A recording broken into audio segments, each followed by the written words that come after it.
मंडळी, लग्नानंतर होईलच प्रेम या मालिकेचा आजचा म्हणजेच 28 ऑक्टोबरचा रिव्ह्यू तुम्ही ऐकत आहात मंडळी. आजच्या भाग आज फायनली जीवाने नंदिनीचा आनंद निवास तिला परत मिळवून दिलाय, पण एक प्रश्न अजूनही अनुत्तरितच राहिलाय. कुठला? तो तुम्हाला रिव्ह्यूच्या पुढे पुढे सांगते. तर सुरुवातीला काव्या या पार्थसाठी छान कॉफी करून आणते, तेव्हा तो मुद्दाम तिची गंमत करत म्हणतो, घाणेरडी कॉफी झाली आहे ही, काय कॉफी असते का? ही अशी घाणेरडी सिनेमन कॉफी मी कधी प्यायलो नाही आयुष्यात. आता दुधात कॉफी आहे का कॉफीत दूध आहे, पाणी आहे का काही आहे, असं बरंच तो काहीच्या काही बोलायला लागतो या काव्याला. तेव्हा काव्या लागते मोठ्याने रडायला. पार्थ म्हणतो, अहो असं काय करता, रडता कशाला? अहो मी गंमत केली हो. काव्या म्हणते, काय गंमत वगैरे नाही, कॉफी अजिबात चांगली झाली नसणार आहे, माझं चुकलं, मी नाही करणार आता कॉफी. पार्थ म्हणतो, असं नका करू हो, तुम्ही बेस्ट बनवली आहे कॉफी, शपथ. काव्या म्हणते, नाही, तुम्ही उगाचच माझं मन राखायला काही पण म्हणू नका. देशमुख, आत्ता म्हणालात ना कॉफी बकवास झाली आहे, ती कॉफी बकवासच झाली असणार आहे. पार्थ म्हणतो, नाही हो, अहो कसं समजून सांगू, तुम्ही ना जगातली बेस्ट कॉफी बनवली आहे. काव्या म्हणते, खोटं, साफ खोटं. पार्थ म्हणतो, अहो शपथ हो, तुमची शपथ, परफेक्ट बनवली आहे कॉफी तुम्ही, मला हवी तशीच. काव्या लाडं म्हणते, मग आधी का असं म्हणालात की कॉफी बकवास झाली आहे म्हणून? पार्थ म्हणतो, तुमची फिरकी घ्यायची होती म्हणून. काव्या आता त्याला अशी बारीक चापट मारते पार्थला आणि म्हणते, माझी फिरकी घ्यायची होती काय? घ्या फिरकी घ्या, आणि माझी कॉफी नका पिऊ, तर रम्याच्या हातची कॉफी प्या. असं म्हणून आता ती निघून जात असते बाहेर. तेव्हा पार्थ तिला थांबवून म्हणतो, आय एम सॉरी ना काव्या, हे बरं आहे बाबा तुमचं. नाही, बोक्याने थोडीफार मस्करी केली तर लगेच फुगायचं असतं का असं मांजरीने? काव्या म्हणते, मग काय करायचं सांगा ना. नाही, कसं आहे ना, ही गोंडस फिसकारणारी मांजर एकदा फिसकारली ना की तो बोका 50 वेळेला ऐकून दाखवतो, पण बोक्या जेव्हा शांतपणे खोड्या काढतो तेव्हा काय? पार्थ म्हणतो, बोक्या का खोड्या काढतोय त्याचा विचार करायचा ना काव्या. काव्या म्हणते, का बरं काढतो हा बोका खोड्या? मग लगेच पार्थ म्हणतो, कारण या मांजरीच्या चेहऱ्यावर गोडगोड हसू यावं ना म्हणून. मग लगेच काव्या अशी गालातल्या गालात हसते आणि पार्थकडे बघून म्हणते, डॅम्बिश आहात देशमुख, माझा सगळा राग घालवला तुम्ही. पार्थ म्हणतो, सॉरी, बरं 1 मिनिट थांबा हां. असं म्हणून त्याने आता ती सिनेमन कॉफी अशी हातात घेतली आहे, म्हणजे काव्याने बनवलेली, आणि म्हणतोय कसा, ही कॉफी मनापासून सांगतोय काव्या, खूप छान झाली आहे कॉफी. माहिती आहे का छान झाली ही कॉफी? काव्या म्हणते, का? पार्थ म्हणतो, कारण यात तुमचं प्रेम उतरलं आहे ना म्हणून. तो आता जेव्हा असा बोलतो तेव्हा काव्याला असते आणि म्हणते, बरं घ्या हां आता कॉफी, मी माझं अभ्यासाचं बघते जरा. पार्थ आता सहज बोलून जातो, काव्या थांबा, तुम्ही इतकी सुंदर अशी कॉफी माझ्यासाठी बनवलीत, तुम्हाला काहीतरी रिटर्न गिफ्ट द्यावंच लागेल ना. काय बरं रिटर्न गिफ्ट देऊ मी तुम्हाला? हां, तुमचं स्केच तर मी काढलंच आहे, मी तुमच्या नावाचं टॅटू काढू का? आता टॅटू म्हटल्या काव्याला तिचा भूतकाळ आठवायला लागतो आणि त्या सगळ्या आठवणी आठवून ती प्रचंड डिस्टर्ब होते. ती आता टॅटू म्हटल्या जोरात ओरडते पार्थवर आणि म्हणते, काय टॅटू वगैरे काही काढायचं नाही हा देशमुख, अजिबात नाही. काव्या आधी तर पार्थवर खूप चिडते आणि म्हणते, will you stop this nonsense? Tattoo काढणं म्हणजे काय मस्करी वाटली का तुम्हाला? टॅटू म्हणजे आयुष्यभराची खूण होऊन बसते आणि मग ती जाळा, असं बोलते आणि एकदम थांबून जाते. आता पार्थ म्हणतो, काय बोलताय तुम्ही हे काव्या? मग काव्या म्हणते, देशमुख प्लीज, असं काहीही करायचं नाही तुम्ही, प्लीज असं विचित्र बोलूही नका, प्लीज रिक्वेस्ट करते मी. पार्थ म्हणतो, अहो मी तर तुम्हाला सहजच विचारलं, असं तुम्ही एवढं का चिडलायत? मग काव्या म्हणते, हे बघा सॉरी, मला चिडायचं नव्हतं, माझं बरं जाऊ द्या, मी जरा ओव्हर रिॲक्ट झाले, पण सोडा, सॉरी, तुम्ही नका या गोष्टींचा विचार करू, तुम्ही घ्या ना ती कॉफी घ्या. असं म्हणून काव्या आता पुन्हा निघून जात असते त्या खोलीतून. आता काव्याला तिच्या भूतकाळातल्या आठवणी खूप त्रास देत आहेत. जीवा आणि काव्या हे दोघं एकमेकांच्या अखंड प्रेमात असतात, तेव्हा जीवाने काव्याच्या नावाचा टॅटू छातीवर काढलेला असतो, आणि जेव्हा या दोघांमध्ये भांडणं होतात त्या फार्म हाऊसवर, तेव्हा जीवाने तो टॅटू मुद्दाम जाळून टाकलेला असतो, कारण काव्याची कुठलीही खूण त्याच्याकडे त्याला नको होती, बिकॉज ऑफ नंदिनी. तर असो, आता अशा पद्धतीने काव्या जरा सारवासारव करते आणि स्वयंपाकघरात निघून जाते. आता इथून पुढे जीवा आणि नंदिनीचा सीन त्यांनी दाखवलाय. पार्थ थोडासा गोंधळून गेलाय की काव्या एवढी का चिडली असेल टॅटूच्या नावाने, आणि काव्या आता पार्थच्या खोली बाहेर येते तेव्हा विचार करते, अरे देवा, मला कळत नाहीये, ही जीवाची भीती, जीवाच्या आठवणी कधी जाणार आहेत माझ्या मनातून, या सगळ्या आठवणी मला खूप अस्वस्थ करतात. आणि आता असं म्हणून तिला जरा टेन्शन आलंय असं त्यांनी दाखवलंय. भूतकाळ पाठ सोडत नाहीये काव्याचा, असं काहीतरी त्यांनी दाखवलंय. असो, आता इकडे ऑप्शन लागलंय, आनंद निवासचा लिलाव सुरू आहे. आता इथे तो जो टकलू इन्व्हेस्टर आहे तो सगळ्यांना सांगतो की हे लोकेशन खूप छान आहे, खेळती हवा आहे, मस्तपैकी बाग आहे, अशी जागा मुंबईमध्ये मिळणं रेअर आहे, या जागेची बोली लावा. इथे राहणाऱ्या लोकांनी इथे इतका जिवंतपणा आणलाय, आपलेपणा पेरलाय की या जागेवर कोणाचाही जीव जडेल. आता बघा तिथे भास्कर सुद्धा आलाय आणि भास्कर म्हणतो कोणाचाही जीव जडेल आणि सोडताना जीव तुटेल सुद्धा. हा मुद्दाम नंदिनीच्या जखमांवर मीठ चोळतोय असं म्हणायला हरकत नाहीये. नंदिनी आता तिथे उभं राहून रडते बरं का. मला एक कळलं नाही, नंदिनी तिथे गेली ओके ठीक आहे, पण मग तिथे नंदिनी जाऊन नेमकं करणार काय होती तेच कळलं नाही मला. पण असो, आता जीवाची एंट्री दाखवली आहे त्यांनी. हा जो टकलू इन्व्हेस्टर आहे तो म्हणतो की चला ऑप्शन स्टार्ट करा, प्रत्येकाने आपापली किंमत सांगा. आता कोणी जागेची किंमत 80 लाखापासून सुरू होते असं तिथे बसणारे 2 जण म्हणतात. तिथे बसलेला एक माणूस आहे ना, खाली बसलाय बघा तो माणूस, भास्कर आणि त्या इन्व्हेस्टरच्या बाजूला तो माणूस म्हणतात चला बोली सुरू करा, 80 लाखापासून सुरुवात आहे. मग आता काही जण म्हणतात 1 करोड, काही म्हणतात 3 करोड, काही म्हणतात 5 करोड, कोणी म्हणतं 6 करोड. जसे जसे लोक बोली लावत होते तसं तसं नंदिनीला त्रास होत होता. आता 6 करोडच्या पुढे कोणी बोली लावे ना. आता एक जण म्हणतं 8 करोड, मग तो माणूस म्हणतो चला 8 करोड 1, 8 करोड 2. आता पुढे काही म्हणणार तो, तेवढ्यात जीवाची एंट्री दाखवली आहे. जीवा मोठ्याने ओरडत येतो 10 करोड आणि नंदिनी त्याच्याकडे बघतच राहते. नंदिनी काय, तिथे असलेले ते इन्व्हेस्टर भास्कर सगळेच जीवाकडे बघतात. जीवाने येताना आनंद निवासचं मॉडेलसुद्धा सोबत आणलंय. नंदिनी म्हणत असते जीवा तुम्ही इथे काय करताय. जीवा आता नुसता हात दाखवतो नंदिनीला आणि म्हणतो मी 10 करोड म्हटलोय. भास्कर जीवाकडे राग बघत असतो. आता जीवा म्हणत असतो 10 करोड, बोला बोला, कोणाला माझ्यापेक्षा जास्ती बोली लावायची आहे, बोला पटकन बोला. भास्कर इतका मूर्खासारखा ओरडतो जीवावर आणि म्हणतो काय रे ए तू इथे काय करतोय रे. जीवा म्हणतो काय करतोय म्हणजे तुम्ही या जागेची लिलाव करताय ना, मग मी का नाही येऊ शकत. मी तर इथे नक्कीच येऊ शकतो बोली लावायला. का काही इश्यूज आहेत का या जागेचे. मुद्दाम जीवाने लोकांच्या मनात काहीतरी घालून दिलाय. आता त्याचा प्लॅन माहितीच आहे तुम्हाला प्रेक्षकांनो, महाजनी काकांसोबत त्याने मुद्दाम हा प्लॅन केला आहे ज्यामुळे लोकांच्या मनामध्ये संभ्रम निर्माण व्हावा. आता लगेच भास्कर सारवासारव करतो आणि लोकांना सांगतो नाही नाही या जागेचे काही इश्यू नाही आहेत, ही जागा समुद्रकिनारी आहे आणि खूप चांगली जागा आहे, 10 करोडच्या पुढे बोली लावा लावा लावा, जास्त बोली लावा. भास्करला काही करून जीवाला तो आनंद निवास मिळवू द्यायचा नसतो. पण आता जीवाने प्रश्न टाकल्या लोकांच्या मनात बरेच विचार आले ना. आता जीवा म्हणतो अरे बोला बोला बोला ना, 10 करोडच्या वर कोणी घेऊ शकणार आहे का. नाही अजूनही कोणाला या जागेसाठी लावायची आहे का 10 करोडपेक्षाही जास्तची बोली, बोला बोला. पण आता कोणीच काही बोले ना, कारण जीवा म्हटला ना जागेचे इश्यूज आहेत वगैरे वगैरे. आता तिथे बसलेला तो माणूस पुन्हा म्हणतो पुन्हा विचार करा, या प्रॉपर्टीची व्हॅल्यू येत्या काही वर्षात दुप्पट होऊ शकते. 10 करोडच्या वर बोली लावायला हरकत नसावी. लावायची आहे का कोणाला बोली, हा लास्ट काउंट आहे आता माझा. असं म्हणून आता तो 10 करोड 1, 10 करोड 2 आणि 10 करोड 3 असं म्हणतो आणि फायनली ते आनंद निवास जीवाच्या नावाने सोल्ड आउट होऊन जातं. आणि त्यावेळेला जीवाच्या चेहऱ्यावरचा तो जो आनंद आहे ना तो बघण्यासारखा असतो. आणि आता हा माणूस म्हणतो 10 करोड आय एम सोल्ड असं म्हणून त्याने तो आनंद निवास या जीवाच्या नावे केला आहे. आता तो माणूस म्हणतोय नियमानुसार आनंद निवास ह्यांच्या नावावर झाला आहे. नंदिनी खुश होते. जीवाच्या चेहऱ्यावर एक वेगळंच समाधान आणि हसू आलं आहे. आता तो इन्व्हेस्टर कागदपत्र देऊन म्हणतो घे रे बाबा जीवा, ही कागदपत्र सही कर आणि घेऊन टाक.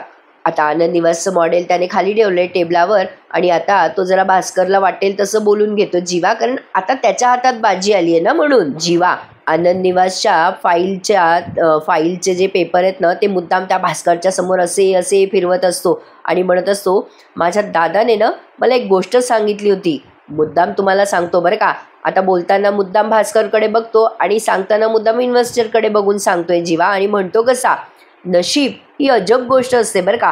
ती ज्या क्षणी तुम्हाला वाटतं ना की तुम्ही जिंकला आहात, तुमच्याकडे सगळं आहे, एक्का आहे, राजा आहे, राणी आहे, पण दुसऱ्या क्षणी एक हुकमाची दुर्री येते आणि तुमचा डाव संपून जाते. आता जीवा जेव्हा असं बोलतो तेव्हा भास्करला कसं होतंय बघा. आता जीवा पुढे म्हणतो, आताही तेच आहे. कालपर्यंत मी तुमच्यासाठी सक्सेसफुल बिझनेसमॅन विक्रम देशमुखचा अतिशय मूर्ख मुलगा होतो की नाही, पण आज आज काय झालं. आज तुम्हीच बळकवलेलं हे आनंद निवास तुम्ही त्याच अतिमूर्ख मुलाला हँडओव्हर करताय. जीवा जेव्हा असं बोलत असतो तेव्हा नंदिनी जीवाकडे बघतच राहते. जीवा म्हणतो, आनंद निवासच्या भीक मागणाऱ्या हातांना तुम्ही स्वतःहून आनंद निवास देताय आणि सहीही करायला लावताय. त्यामुळे आपली गुर्मी असते ना, ही आपल्याच जवळ ठेवायची. आता त्या इन्व्हेस्टरला जरा लाजल्यासारखं होतं. जीवा पुढे म्हणतो, नशीब एका क्षणात सगळ्या गोष्टी पलटावून टाकतो. भास्कर कसा बघतोय बघा जीवाकडे. आता जीवा भास्करकडे बघून म्हणतो, नशीब एका क्षणात माज उतरवतो बरं का, जसं आज उतरलाय तुझा माज. ही आहे नशिबाची खरी ताकद. आता जेव्हा जीवा असं बोलतो तेव्हा नंदिनीला छान वाटतं आणि जीवा पुढे म्हणतो, आणि त्यातनं माझी ही छोटीशी हुशारी. आता ती हुशारी अजून तरी भास्करला कळली नाही आहे प्रेक्षकांनो. आता ते इन्व्हेस्टर म्हणतात, सॉरी जीवा, आम्ही तुमच्या बाबतीत जरा जजमेंटल झालो. सगळं विसरा आणि सही करा. त्या माणसाला त्याच्या पैशाची देणं घेणं आहे, बाकी त्याला काय करायचं आहे. पण भास्करचा डाव फसला. जीवा आता त्यांना म्हणतो, ओके पेन प्लीज. आता भास्करच्या कोटला पेन असतो. मुद्दाम भास्कर आता जीवाकडे बघतो. जीवा त्याला असं खुणवतो, एक चल पेन दे रे म्हाताऱ्या. आणि आता त्याने जीवाच्या हातात पेन दिलाय. जीवाला आता मुद्दाम ॲटिट्यूड द्यायचा आहे भास्करला प्रेक्षकांनो, जो जीवाने दिलाय. पेन जेव्हा तो देतो ना भास्कर, तेव्हा जीवा तोच पेन त्याच्या कोटला पुसतो आणि मग आनंद निवासच्या पेपरवर सही करतो. बरं, नंदिनी एवढी एक्सायटेड दाखवली की तिच्या मनातही विचार आला नाही की जीवाने 10 करोड कुठून घेतले. पण आता विचार केव्हा येतो ते शेवटी. बघा, हा जो प्रश्न आहे ना प्रेक्षकांनो, तो खरंच आज अनुत्तरित राहिला आहे. म्हणजे जीवा 10 करोड रुपये कुठून आणणार, एवढे पैसे त्याच्याकडे आले तरी कुठून, हा प्रश्न आपल्याला अगदी सुरुवातीपासून सतावत होता. जेव्हापासून या मालिकेचा प्रोमो आला अगदी तेव्हापासून. पण मला असं वाटतं कदाचित या प्रश्नाचं उत्तर मिळण्यासाठी आपल्याला अजून उद्याच्या भागाची वाट बघावी लागणार आहे, कारण आजच्या भागात तरी त्यांनी अजिबात या प्रश्नाचं उत्तर दिलेलं नाही आहे. जीवाने आता त्या चेकवर सही केली आहे बरं का, 10 करोड रुपयाचा check.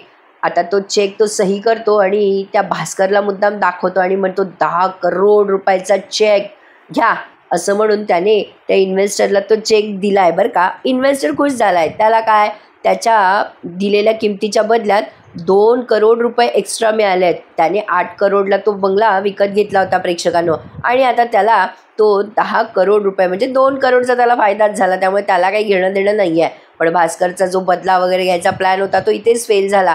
But I think so की जीवाने त्याच्या वडिलांच्या कानावर हे सगळं घालायला हवं होतं. परस्पर हे सगळे व्यवहार करणं चुकीचं आहे असं मला तरी वाटतंय. तर असो, मालिका आहे म्हटल्यावर काहीतरी दाखवतात, काहीतरी चालवतात मनोरंजन म्हणून. आता मात्र जेव्हा चेक करून सही करून चेक देतो ना जीवा त्या इन्व्हेस्टरला, तेव्हा नंदिनीच्या मनात आलंय, जीवाकडे एवढे पैसे आले तरी कुठून, 10 करोड रुपये. जीवा इतके पैसे कुठून जमवत आहेत आणि कुठून आले असतील पैसे. बापरे, यांच्या प्रत्येक कृतीचं आता मला टेन्शन यायला लागलंय. आता जीवाने तो पेन भास्करला परत दिलाय. भास्कर आता त्या पेनकडे कसा बघतो बघा, काही दाखवलंय बरं का. आता लगेच ते इन्व्हेस्टर म्हणतात, घ्या, हा आनंद निवास आता तुमचा झालाय. तेव्हा जीवा नंदिनी सगळे मिळून जल्लोष करतात आणि कुठून कशा माहीत नाही त्या आनंद निवासच्या दोघी तिघी येतात आणि नंदिनीला अशा चिटकतात. नंदिनी खूप खुश होते. जीवा पण तिच्याकडे बघतच राहतो. आता लगेच भास्कर येतो समोर आणि मोठ्याने वेडा झाल्यासारखा हसायला लागतो आणि म्हणतो, हा हा हा, बरोबर आहे बरोबर आहे, टाळ्या तर झाल्याच पाहिजे या मूर्ख माणसासाठी. काय रे जीवा, 8 कोटीची जागा तू 10 कोटीला विकत घेतली रे. काय रे जीवा, तुला व्यवहारच कळत नाही रे. आता जेव्हा भास्कर जीवाला असं बोलतो तेव्हा जीवा म्हणतो, अरे भास्कर, मला नात्यांची गणितं कळतात रे. राहिला प्रश्न व्यवहाराचा, तर व्यवहार म्हणशील तर माझ्यासाठी माझं माणसांचं हसू आणि माझ्या माणसांच्या आनंदाच्या क्षणाच्या पेक्षा जास्ती कुठलाच व्यवहार नाही आहे. तू फक्त जागेची किंमत लावलीस रे म्हाताऱ्या, पण या वास्तूच्या भावनांची किंमत काय आहे ना, ते फक्त आणि फक्त मला माहिती आहे. अरे व्यवहार तुला कळत नाही रे, बिंडोकेस रे माणसा, बिंडोकेस. या जागेची 20 करोडची बोली जरी लावली असती ना तू, तरी मी ही जागा विकतच घेतली असती. आता जेव्हा जीवा असं बोलतो तेव्हा भास्कर त्याच्याकडे बघतच राहतो. जीवा म्हणतो, वेळ आली असती ना तर स्वतःला गहाण ठेवलं असतं, पण मी ही जागा परत घेतली असती, कारण ही वास्तू माझ्या बायकोचा श्वास आहे. असं जेव्हा तो बोलतो तेव्हा नंदिनी त्याच्याकडे बघतच राहते. जीवा म्हणतो, माझ्या बायकोला तिचा श्वास परत मिळवून देण्यासाठी मी कुठल्याही थराला जाऊ शकतो. आता बघा भास्करला वाटतं की जीवा चांगलाच फसलाय, कारण ही जागा सरकार जप्त करणार आहे असा प्लॅन स्वतः जीवानेच आखलाय. पण भास्करला माहिती नाहीये ना हे सगळं. आता भास्कर मुद्दाम जीवाला तसं म्हणजे चिडवायला म्हणा किंवा असं अलर्ट करायला म्हणा असं करायला जातो, पण जीवा त्यासाठी सुद्धा त्याला अगदी सडेतोड उत्तर देतो बरं का. आता नंदिनी खूप खुश होते आणि आता भास्कर जेव्हा नंदिनी आणि जीवा एकमेकांकडे पाहत असतात तेव्हा भास्कर म्हणतो, अरे जीवा, तू पुन्हा एकदा मूर्ख ठरलायस रे. तू आता जी जागा विकत घेतली आहेस ना, ही जागा लवकरात लवकर आता सरकार जप्त करणार आहे. सरकार आता या ठिकाणी गव्हर्नमेंट हॉस्पिटल उभं करणार आहे. तुला माहितीच नाही आहे रे हे सगळं. आता इन्व्हेस्टर पण काहीच बोलत नाही बरं का, मध्ये नुसता बाजूला असा उभं राहून हसत असतो. नंदिनी आता बघतच राहते जीवाकडे. नंदिनीला सुद्धा अजून काहीच माहिती नाही आहे की जीवाने नेमका प्लॅन तरी काय केला आहे. आता बघा पुढे काय होतं. आता मध्येच त्यांनी काव्याचं सीन दाखवला आहे काहीतरी दाखवायचा म्हणून. आता काव्याला त्या टॅटूच्या आठवणी खूप त्रास द्यायला लागतात. स्वयंपाकघरात जाते ती आणि कुकर लावायला जाते, पण तरीसुद्धा तिच्या मनात टॅटूच्या आठवणी येतात. जीवाने तो जाळलेला टॅटू तिला पार्थ म्हणतोय की मी टॅटू काढतो तुमच्यासाठी, हे सगळं तिला सारखं आठवतंय असं दाखवलं त्यांनी. आता ती गॅसवर ते भांडं काय ठेवते आणि त्याच्यात काही नसतं बरं का, डायरेक्ट ती नुसती गॅस चालू करते, पेटवत सुद्धा नाही गॅस. त्या आठवणीमध्ये ती एवढी गुंग झालेली असते की तिला कशाची शुद्ध नसते. गॅसचा वासही तिला आला नाही बरं का प्रेक्षकांनो. म्हणजे एवढी शिकली सवरलेली पोरगी आठवणीत एवढी रममाण झाली की तिने गॅसही पेटवला नाही, नुसता गॅस ऑन केला आणि तिच्या तंद्री तिकडे तिकडे चालू असतं. बरं कोथिंबीर निसायची सोडून तिने अख्खीच्या अख्खी कोथिंबीर डस्टबिनमध्ये फेकून दिली आणि त्या डस्टबिनच्या खाली पडलेली चिठ्ठी मात्र तिला सापडली आणि त्या चिठ्ठीवरती लिहिलेलं असतं की आनंद निवासचं ऑक्शन आहे. आता ते सगळं ती वाचते आणि विचार करते, अरे बापरे, आनंद निवास विकलं जाणार आहे, आनंद निवास ऑक्शन सेल, नंदिनीताई मला का काही बोलली नसेल.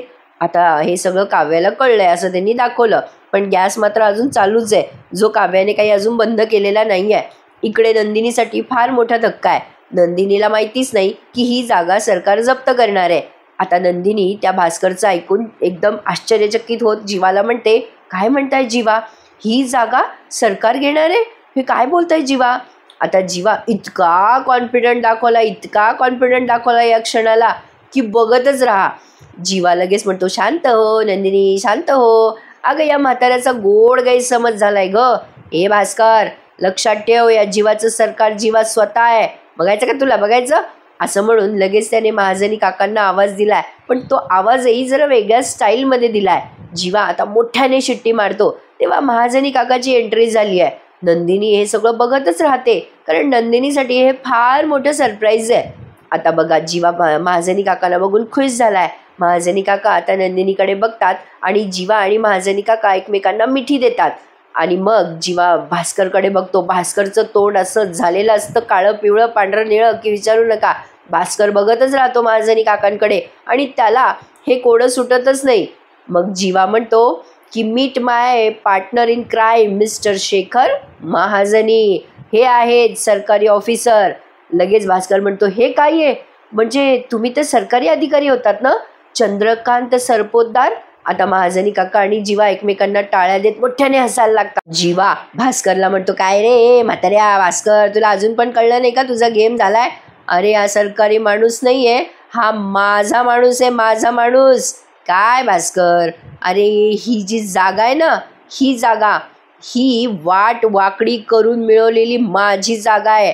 असं जेव्हा जीवा म्हणतो तेव्हा भास्कर पाहतच राहतो जीवाकडे. जीवा म्हणतो, काय जिंकला की नाही राजा, असं म्हणून आता त्याने भास्करची कॉलर धरली आहे बरं का प्रेक्षकांनो. नंदिनीसाठी हे फार मोठं सरप्राईज आहे. ती नुसती जीवाकडे पाहतच राहते.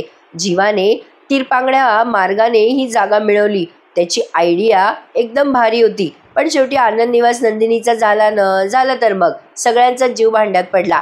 पण आता येणाऱ्या भागांमध्ये नेमकं काय होईल हे बघणं इंटरेस्टिंग असणार आहे. व स्वात्या आता पुढचा कुठला डाव खेळतील, कारण ती बाई काही शांत बसणाऱ्यातली नाही आहे आणि हे सगळे तिला उत्तर देण्यात कायम मग्न असतात. त्यामुळे लग्नानंतर प्रेम वगैरे व्हायचं सोडून बाकीचे सगळे तमाशे होतात. असो, तर आजचा भाग त्यांनी इथे संपवला. आता पुढच्या भागात तो जो गॅस चालू राहिला होता ना, त्या गॅसचा वास पार्थला आला बेडरूममध्ये आणि जीवा नंदिनीला आता असं खाली गुडघ्यावर वाकून त्या आनंद निवासची किल्ली देत म्हणतो, घे नंदिनी, तुझा श्वास, तुझं सुख, तुझा आनंद निवास. मग नंदिनी म्हणते, हे माझं नाही, आपला आनंद निवास आहे. आणि त्या किल्ल्या बघत राहते. इकडे पार्थ म्हणतो, हे काय आहे, गॅसचा वास कसं काय आला.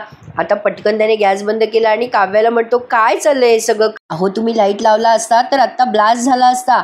आता काव्या म्हणते, सॉरी पार्थ, हे माझ्यामुळे होत आहे. पार्थ तिला विचारतो, काय चाललंय काय तुमच्या मनात. आता बघूयात काव्या त्यावरती पार्थला काय उत्तर देते. प्रेक्षकांनो, आजचा रिव्ह्यू कसा वाटला आम्हाला कमेंट करून नक्की सांगा.